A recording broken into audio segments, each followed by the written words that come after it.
High in Peru's Andes, giant stones locked together with a precision that seems impossible.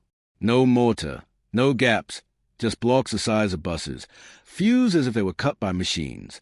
You cannot fit a dollar bill or a razor blade between them. The technique of fitting these blocks together baffles archaeologists and engineers today. For centuries, experts measured, debated, and guessed, but nothing explained how it was done. Now, new scientific breakthroughs are finally peeling back the mystery, and what they reveal is stranger, darker, and far more real than anything you've heard before. Stick around. This will blow your mind. Inside Peru's megalithic ruins, when you get up into the highlands of Peru, the first thing that hits you isn't just a thin air. It's the walls. These aren't regular walls, either. They look like something straight out of a magic trick. The kind of construction that makes you stop and ask, how the hell did they do this back then? Let's start with Sakayan, sitting more than 12,000 feet above Cusco. From far off, it looks like the side of the hill has been carved into 3 giant zigzag walls, like a giant knife carved deep grooves into the mountain. But when you walk up close, that's when it really hits you. The blocks that make up those walls are so massive that they make you feel tiny. Some are the size of buses. The biggest weigh anywhere from 140 tons to well over 200 tons. And yet they are stacked so perfectly that you can't even slide a sheet of paper between the seams. No mortar, no glue, just raw stone pressed so tight it looks like one solid surface.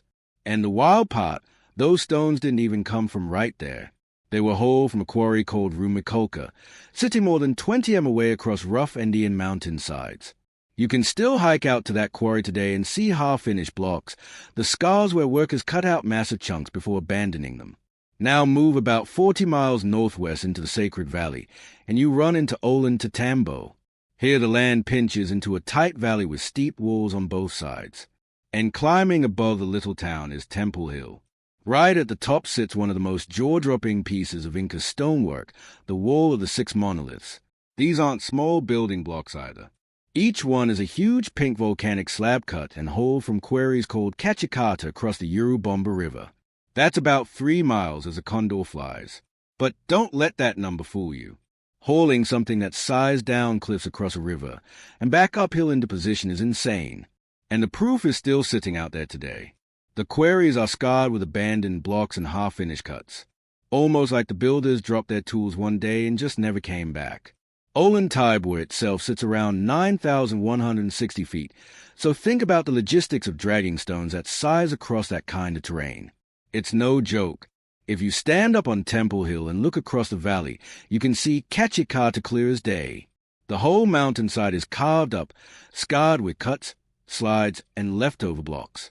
An architect named Jean-Pierre Prosson studied the area and confirmed that the same reddish stone used in Ollantaytambo's monolith wall came right out of that quarry. Whether you call it rhyolite, ignimbrite, or even granite like some older notes do, you can spot it instantly by the color and texture. It doesn't match the regular cobbles in the valley. The choice was deliberate. They didn't just use whatever was lying around. They went after a specific stone. Then there's Machu Picchu, probably the most famous of them all.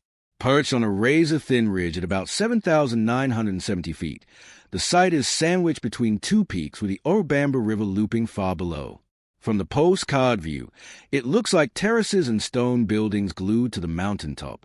But the real secret is under the surface. What you don't see is a thick foundation of packed fill, gravel, and stone that ties the whole place into the ridge. That hidden substructure is the reason Machu Picchu hasn't collapsed down into the valley after centuries of rain and earthquakes. And remember, the river sits almost 1,500 feet below those plazas.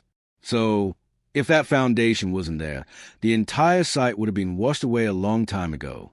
When you line all these sites up, Sakayan, Ollantaytambo, Machu Picchu, you start noticing the same patterns. Stones shaped to interlock, corners softened and rounded, joints cut so they taper slightly inward, and the choice of stone wasn't random either. The Incas loved volcanic rocks like andesite and diorite. These are seriously tough materials filled with hard minerals like plagios and quartz. On the geologist's hardness scale, those minerals sit around 6 to 7 out of 10. That means they are hard enough to hold a sharp edge, but not impossible to shape with patience. Back in Cusco, Sakayan sprawls across a high ridge above the old city. It's not just those three zigzag walls. The place once had towers and wide plazas on top, like a fortress combined with a ceremonial center. At more than 12,100 feet, the altitude itself is a challenge. Just walking around leaves you winded. What's striking, though, is how the walls are laid.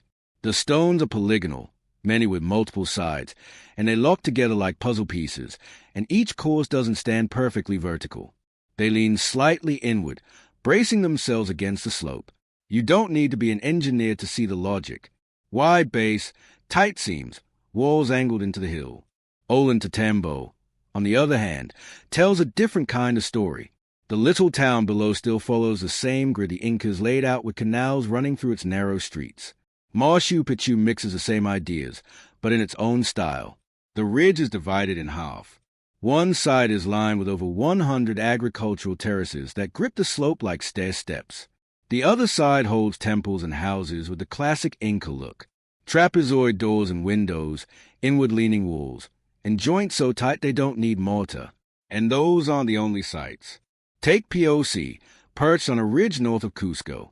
Its terraces wrap around the mountain in graceful curves tied together with clusters of houses, towers, and stairways.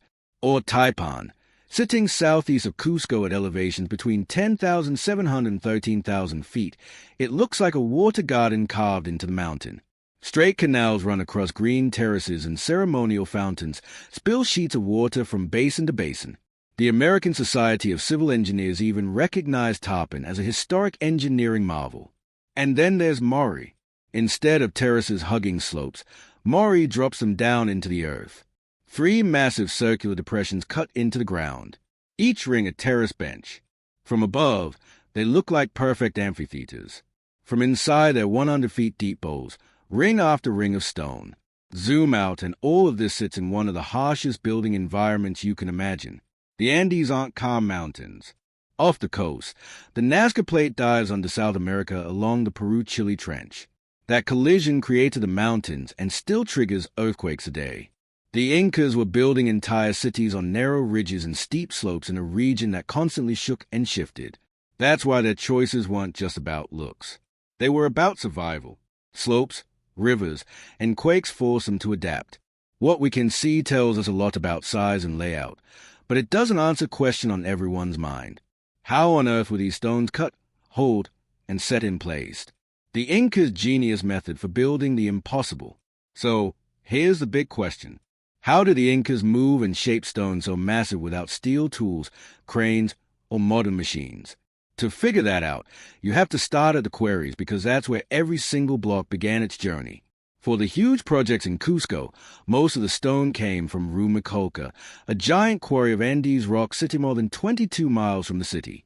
Archaeologist Dennis Agburn even traced stone from Rumicolca, not just into Cusco, but unbelievably far north, hundreds of miles away. Why drag blocks that far? Because it was a message. It was imperial branding carved in rock. If the empire could haul a block across mountains and drop it in a plaza, that wasn't just construction. That was intimidation. Everyone who saw it knew who was in charge. At Ontri was closer, right across the Urubamba River at a place called Cachicata. Hike there today and you'll still see abandoned blocks scattered along the route. The locals even call them tired stones. They tell you the story. Workers rough-shaped the block at the quarry, slid it downhill onto ramps, dragged it to the river crossing, hauled it over at a shallow ford, then pushed it back uphill on switchbacks to Temple Hill. A Nova team once tested that very path with a real block and a real hauling crew, and it worked.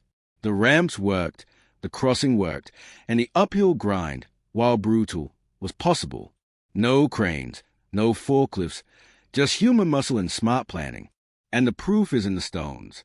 Geologists matched the pink volcanic rock of the famous wall of the 6 monoliths at Ollantaytambo directly to Cachicata. It's rhyolite or ignimbrite, and it doesn't match the valley cobbles. But here's the big question. How do you even split a block that size without steel chisels or diamond saws? The answer is almost boring. Patience. The Incas looked for natural cracks in the rock. They chipped grooves into those cracks using hard river cobbles as hammerstones. Blow after blow, wedge after wedge, they weakened the stone until it split. Jean-Pierre Prosson, an architect who spent years experimenting in an actual Inca quarry, proved it. He used the same method, and the tool marks he left behind match perfectly with what you see on Inca blocks. It's not magic. It's thousands of careful repetitive hits. That's why you see rounded-in side corners in Inca stone joints. Sharp 90 degrees cuts are nearly impossible with hammerstones, and honestly not even needed.